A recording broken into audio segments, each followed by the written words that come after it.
21 सेकंदात सर्व संपलं. राजीव गांधी हत्या प्रकरण. 21 मे 1991च्या दिवशी रात्री 10:21 तामिळनाडूच्या श्री पेरबुदूरमध्ये असंच काहीसं घडलं. जे घडलं ते भीषण होतं. 30 वर्षांची एक बुटकी, सावळी आणि जाडी मुलगी हातात चंदनाचा हार घेऊन राजीव गांधी यांच्या दिशेनं चालू लागली. ती मुलगी राजीव यांच्या पाया पडण्यासाठी वाकली आणि आसमंत हादरला. कानठळ्या बसणारा एक स्फोट झाला. त्यावेळी व्यासपीठावर राजीव यांच्या सन्मानासाठी एक गाणं गायलं जात होतं. त्याचा अनुवाद काहीसा असा होता: राजीव यांचं जीवन आमचं जीवन आहे. जर हे जीवन इंदिरा गांधी यांच्या मुलाला समर्पित नाही केलं तर मग हे जीवन मिथ्या आहे. 31 ऑक्टोबर 1984च्या दिवशी इंदिरा गांधींची हत्या झाली आणि त्याच्या पुढच्या काही तासांमध्येच राजीव गांधी भारताचे पंतप्रधान झाले होते. इंदिरा गांधींची हत्या आणि राजीव गांधी यांच्या शपथविधी दरम्यान राजीव आणि सोनिया गांधी यांच्यात एक संवाद झाला होता. राजीव गांधी सोनिया गांधींना सांगत होते की पक्षाची इच्छा आहे की मी पंतप्रधानपदाची शपथ घ्यावी. सोनिया गांधींनी तत्काळ अजिबात नाही असं सांगितलं होतं. ते तुला पण मारून टाकतील हे सोनिया गांधींचे शब्द होते. राजीव यांचं उत्तर होतं, माझ्याकडे कोणताही पर्याय नाही, मी तसाही मारला जाणार आहे. तेव्हा बहुधा राजीव गांधी यांच्या डोक्यामध्ये खलिस्तानी दहशतवादी आता आपलीही हत्या करू शकतात याची त्यांना भीती असावी. 1987 मध्ये राजीव गांधींनी श्रीलंकेसोबत शांतता करार केला. या करारानुसार भारतीय शांतता सेना IPKF श्रीलंकेत पाठवण्यात आली. पण हीच गोष्ट ठरली त्यांच्या विरोधकांची आणि विशेषतः LTTE या तमिळ गटाची चीड होण्याचे कारण. 21 मे 1991 श्री पेरबदूर संध्याकाळी 7:30च्या सुमारास राजीव गांधी प्रचार सभेसाठी पोहोचतात. एक तरुणी धनू फुलांचा हार घालण्याच्या बहाण्याने त्यांच्या अगदी जवळ जाते आणि काही क्षणातच एक स्फोट आणि राजीव गांधी यांचा मृत्यू. 14 जण जागीच ठार. सगळ्यांच्या डोळ्यासमोर बॉम्बस्फोट झाला. तिथे ज्यांनी पांढरे कपडे घातले होते ते पांढरे कपडे काही क्षणातच पूर्ण काळे आणि त्यावरती रक्ताचे डाग आणि मांसाचे तुकडे लागले होते. बॉम्ब फुटण्याआधी फटाके फुटण्याचा आवाज आला होता. त्यानंतर काही क्षणात शांततेनंतर जोरात बॉम्बस्फोट झाला. त्या धक्क्यातून बाहेर येत जेव्हा लोक पुढे आले तेव्हा आजूबाजूच्या लोकांच्या कपड्यांना आग लागलेली त्यांना दिसली. लोक जीवाच्या आकांतानं ओरडत होते. चारही बाजूंना पळापळी दिसत होती. कुणालाही हे माहीत नव्हतं की राजीव गांधी जिवंत आहेत की नाही. श्री पेरबुदूरमध्ये झालेल्या त्या भयंकर स्फोटावेळी तामिळनाडूतले काँग्रेसचे G.K. मुपनार, जयंती नटराजन आणि राममूर्ती हे तीनही नेते उपस्थित होते. धूर सरल्यावर राजीव गांधींचा शोध सुरू झाला. त्यांच्या शरीराचा काही भाग छिन्नविछिन्न होऊन पडला होता. राजीव यांचं कपाळ फुटल्यानं नीटसं काही लक्षात येत नव्हतं. पण डोक्यातून बाहेर आलेला त्यांचा मेंदू त्यांची सुरक्षा अधिकारी P.K. गुप्ता यांच्या पायावर पडला होता. गुप्ता यांना त्याची जाणीव असायचा प्रश्नच नव्हता, कारण ते स्वतःच शेवटच्या घटका मोजत होते. त्यावेळी उपस्थित असलेल्या G.K. मुपनार यांनी एका ठिकाणी लिहिलं आहे की स्फोट झाल्यावर लोक इकडे तिकडे पळायला लागले. माझ्यासमोर छिन्नविछिन्न अवस्थेत मृतदेह पडले होते. राजीव यांचे सुरक्षा अधिकारी प्रदीप गुप्ता यांच्यात अजून प्राण शिल्लक होते. माझ्याकडे पाहून ते काहीतरी पुटपुटले आणि त्यांनी प्राण सोडले. त्यांना राजीव यांना कोणाच्या तरी सुरक्षित हातात द्या असं बहुधा सांगायचं होतं. मी जवळ जाऊन त्यांचं डोकं हातात घेतलं पण माझ्या हाती केवळ रक्त आणि मांसाचे तुकडेच आले. मी टॉवेलने ते सगळं झाकून टाकलं. मुपनार यांच्यापासून काही अंतरावर जयंती नटराजन सुन्नपणे उभं होत्या. काही दिवसांनी एका ठिकाणी मुलाखत देताना त्यांनी सांगितलं, पोलीस भांबावून गेले होते. मी सगळे मृतदेह पाहत होते. मला यामध्ये राजीव दिसू नये असं वाटत होतं. प्रथम माझी नजर प्रदीप गुप्तांवर पडली. त्यांच्या गुडघ्याजवळ जमिनीवर एका बाजूला तोंड केलेलं डोकं पडलं होतं. माझ्या तोंडून तेव्हा शब्द निघाले, oh my God, this looks like Raju. कंपनीचे बूट आणि हातातले गुची कंपनीचे घड्याळ यावरून ते ओळखले गेले. घटनास्थळी फक्त धूर, रक्त आणि विध्वंस हे भारतातील पहिले आत्मघाती हल्ल्याचं उदाहरण ठरलं.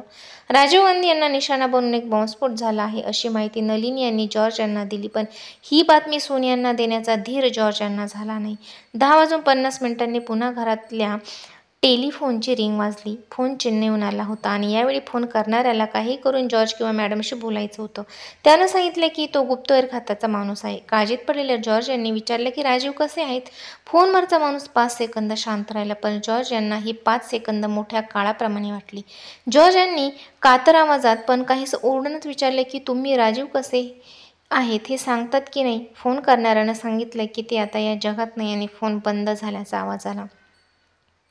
जॉर्ज मॅडम मॅडम म्हणून ओरडत घरात पळाले. सोनिया नाईट गाऊनमध्येच बाहेर आल्या. त्यांना जाणीव झाली होती की गंभीर काहीतरी घडलं आहे, कारण एरवी शांत राहणारे जॉर्ज यांनी यापूर्वी असा ओरडा कधीच केला नव्हता. जॉर्ज यांच्या तोडून अजिबात आवाज फुटत नव्हता. तरी सगळा धीर एकवटत जॉर्ज घाबरलेल्या आवाजात म्हणाले, मॅडम, चेन्नईमध्ये एक मोठा बॉम्बस्फोट झाला आहे. सोनियांनी जॉर्ज यांच्या डोळ्यात बघत पटकन विचारलं, इज ही अलाइव्ह? मात्र जॉर्ज गप्प राहिले. जॉर्ज यांच्या गप्प बसण्यातून सोनियांना सारं काही कळलं. यानंतर सोनियांनी स्वतःवरचं नियंत्रण गमावलं.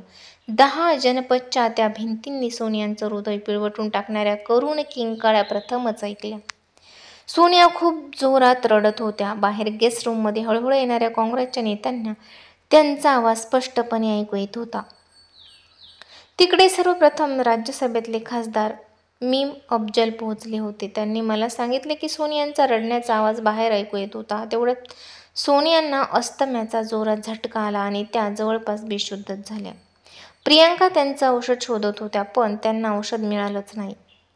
प्रियांका सोनियांना शांत करण्याचा प्रयत्न करत होत्या, पण सोनियांवर त्याचा कोणताही परिणाम झाला नाही. या प्रकरणाचा तपास करण्यासाठी CRPFचे महानिरीक्षक डॉक्टर DR कार्तिकेयन यांच्या नेतृत्वाखाली एक विशेष तपास पथकाची नेमणूक करण्यात आली.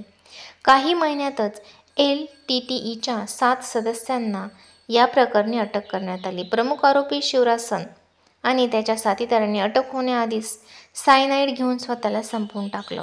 पहिल्या दिवसापासूनच कार्तिकेयन 24 तासांनी आठवड्याचे 7ही दिवस कोणत्याही आरामाशिवाय काम करत होते.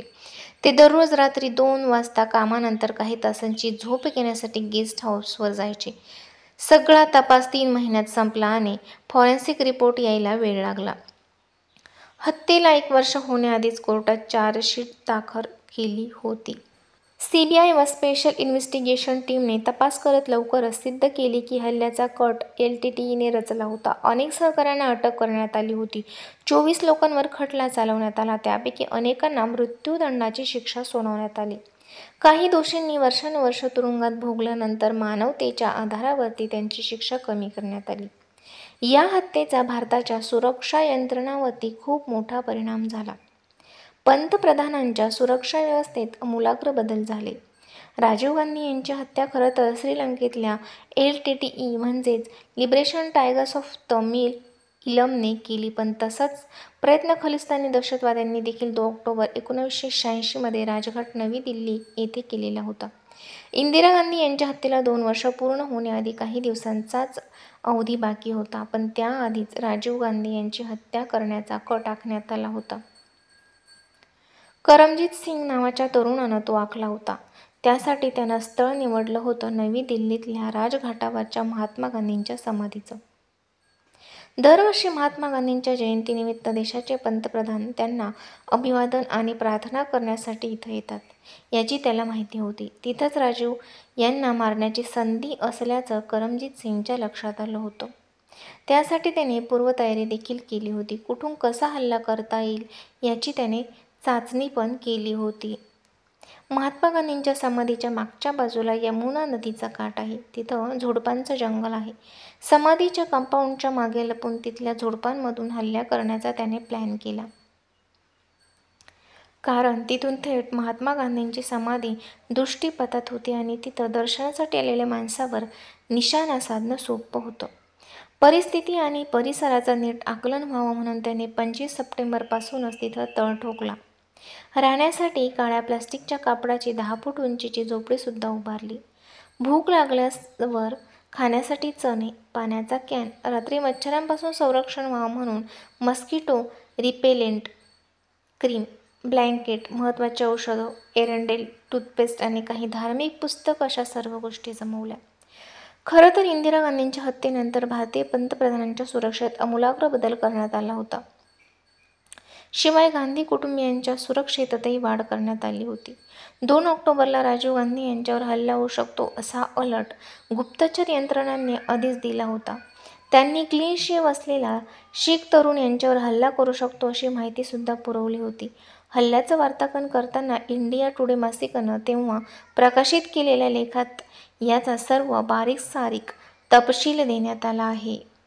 असे अलर्ट येतच असतात असं सुद्धा तेव्हाच्या दिल्ली पोलिसांच्या प्रमुखानं म्हटलं होतं. पण तरीही राजघाटावर त्या दिवशी अभूतपूर्व सुरक्षा होती. हल्ला होऊ शकतो अशा सर्व संभाव्य जागांवर सुरक्षा रक्षक तैनात करण्यात आले होते. सर्व उंच इमारतींवर सुरक्षा रक्षक ठेवण्यात आले होते. रस्तेसुद्धा सुरक्षित करण्यात आले होते. पण एवढं सगळं करत असताना एक चूक मात्र सुरक्षा यंत्रणांकडून झालीच. ती म्हणजे कार्यक्रम सुरू होण्याच्या 24 तास आधी इथं स्क्रीनिंग आणि कोबिंग ऑपरेशन सुरू करणं अपेक्षित होतं. पण प्रत्यक्षात ते आदल्या दिवशी म्हणजे 1 ऑक्टोबरला दुपारी 4 वाजता सुरू करण्यात आलं. आधीच उशिरा आणि त्यातही कमी सूर्यप्रकाशात ते उरकण्यात आलं. स्फोटकं शोधणाऱ्या कुत्र्यांनी सर्व परिसर पिंजून काढला. यमुनेच्या काठावर पोलीस आणि त्यांचे कुत्रे करमजीत सिंगच्या त्या झोपडीपाशी आले. त्यांना तिथं संशय आला, पण कुत्र्यांना तिथं काहीच संशयास्पद सापडला नाही म्हणून त्याकडे दुर्लक्ष करण्यात आलं. करमजीत सिंग थोडक्यात बचावला होता. त्याच्यासाठी ती रात्र वैराची होती, पण सुरक्षा यंत्रणांकडून बचावल्यामुळे त्याचा जीव भांड्यात पडला होता. सकाळ होताच त्याने त्याच्याकडे असलेल्या सैन्याचा गणवेश घातला, जेणेकरून कुणालाच लगेच संशय येऊ नये. राजीव गांधी येण्याची वेळ होण्याआधीच तो तिथल्या 8 फूट उंच कंपाऊंडच्या भिंतींवर पालथा झोपला. तत्कालीन पंतप्रधान राजीव गांधी, सोनिया गांधी ठरलेल्या वेळाप्रमाणे सकाळी 6:55 महात्मा गांधींना अभिवादन करण्यासाठी राजघाटावर उपस्थित झाले. ते समाधीच्या दिशेने चालू लागले. तोच एक गोळी झाडल्याचा आवाज आला. राजीव गांधींवर करमजीत सिंगने पहिली गोळी झाडली, पण ती राजीव यांना न लागता त्यांच्या शेजारच्या हिरवळीवर पडली.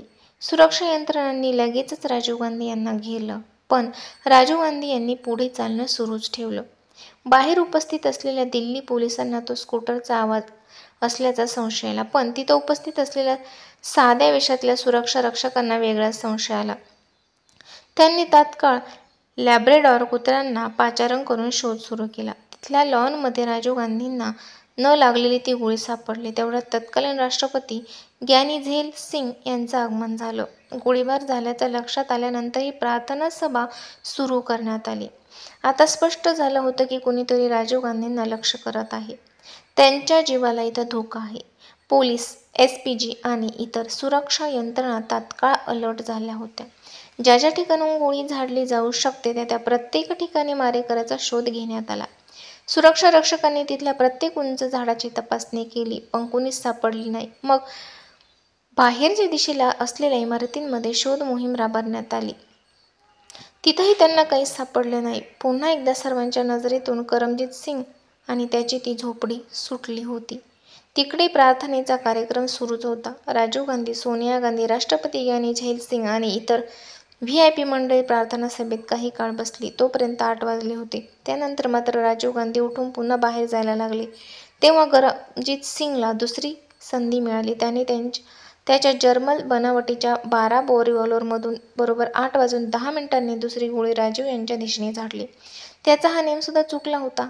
आता मात्र सुरक्षा यंत्रणेने राजीव गांधी, सोनिया गांधी आणि ग्यानी झैल सिंग यांना गराडा घातला. उरलेल्या सुरक्षा रक्षकांनी आता करमजीत सिंगच्या झोपडीकडे धाव घेतली होती. सुरक्षा रक्षकांच्या गराड्यात तिघेही जण त्यांच्या गाड्यांकडे धावू लागले. तेवढ्यात कुठून हे हल्ले होत आहेत असा सवाल ग्यानी झैल सिंग यांनी राजीव गांधी यांना विचारला. त्यावर मी आलो तेव्हा त्यांनी माझं असं स्वागत केलं होतं, आता जाताना सुद्धा ते तसंच करत असावेत असं दिसतंय, असं त्यांनी उत्तर दिलं. राजीव यांनी कसंबसं जयसिंग यांना त्यांच्या काळ्या मर्सिडीजमध्ये बसवलं आणि त्यांच्यासाठी खास तयार करण्यात आलेल्या ॲम्बॅसेडर गाडीकडे सोनियांसह धाव घेतली. सुरक्षा रक्षकाचं मजबूत कळप आता त्यांच्या भोवती होतं, पण तेवढ्यात त्यांच्यावर तिसरी गोळी झाडण्यात आली. ही तिसरी गोळी त्यांना छाटून गेली. एवढ्यात करमजीत सिंग ज्या दिशेला होता तिथून गोळी झाडल्याचा धूर येत असल्याचं सुरक्षा यंत्रणांच्या लक्षात आलं होतं. सुरक्षा रक्षक तिथं पोहोचण्याआधीच कंपाऊंडच्या भिंतीवर उभं राहत करमजीत सिंगने "मी सरेंडर करतो" असं मोठ्याने ओरडून सांगितलं. त्याच क्षणी सर्वांच्या बंदुका त्याच्या दिशेने रोखल्या गेल्या. एसपीजी कमांडोंनी त्याला घेरलं. तेवढ्यात तिथं उपस्थित असलेले तत्कालीन गृहमंत्री बुटासिंग ओरडले, "गोळ्या झाडा त्याला!" पण दिल्लीचे अतिरिक्त पोलीस आयुक्त गौतम कौल यांनी तात्काळ ऑर्डर दिली, "गोळी मारू नका, गोळी मारू नका," कारण त्यांना हा मारेकरी जिवंत पकडायचा होता. एसपीजीच्या कमांडोंनी तात्काळ करमजीत सिंगला खाली उतरवलं आणि त्याच्या अंगावरचे सर्व कपडे काढून त्याला विवस्त्र केलं. त्याने त्याच्या शरीरावर इतर कुठली स्फोटकं तर लावलेली नाहीत ना याचा शोध घेण्यात आला. तोपर्यंत राजीव गांधी, सोनिया गांधी आणि ग्यानी झैल सिंग सुरक्षितपणे तिथून बाहेर पडले होते. करमजीत सिंगकडे असलेलं रिव्हॉल्व्हर चांगल्या दर्जाचं नव्हतं. त्याच्याकडे असलेली काडतुसं निकृष्ट दर्जाची आणि अर्धवट वापरलेली होती. त्यामुळेच राजीव गांधींचा जीव वाचल्याचं नंतर तपासात पुढे आलं. या घटनेनंतर राजीव गांधींच्या सुरक्षेत आणखी वाढ करण्यात आली, पण त्यांचं पंतप्रधानपद जाताच त्यांची सुरक्षा काढून घेण्यात आली आणि 21 मे 1991च्या रात्री श्रीपेरबुदूरमध्ये काय घडलं हे आपण वरती वाचलंच आहे. व्हिडिओ कसा वाटला हे कमेंट्स करून नक्की सांगा. आवडला तर लाईक करा, शेअर करा आणि चॅनलला सबस्क्राईब करायला विसरू नका.